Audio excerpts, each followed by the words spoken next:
гэж яг өнөөгийн Монголд яг тулгамдсан байгаа сэдвийг үнэж хийсэн бас баяргая. Хийсэн байна. Үнэхээр бол сэтгэл хөдлөлөө. Одоо яг төгсгөлт нь бол одоо хүн болгоны бас зүрх сэтгэлдээ бодож явах, эх орноо бас хайрлах гэсэн үзлээр төлөйг ер нь бас суухаар ер нь бол залуучууд, бидний үеийн залуучууд энэ хүмүүсээс үзэж бас яг энэ киног бол үзэх нь бол хамгийн зөвхтэй кино байна. Бас нэгийг бодож хоёрыг тунгагаасаа гэж бодсон юм сайхан кино болсон байна. Үнэхээр сэтгэл догтлоосон, түгшээсэн маш гайхалтай кино болсон байна. Тэгээд бүгдээ ирж үзээрэй. Тэгэхээр ой цаг хугацааг өнгөрөөжлөө.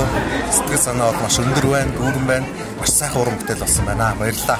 За ахнартаа дахин баяр хүргье. 5 жилийн ой зурсан 8 гэдэг киног зүгээр ирээл үз. Өөр юу ч хэлмээргүй. Ирээл үз.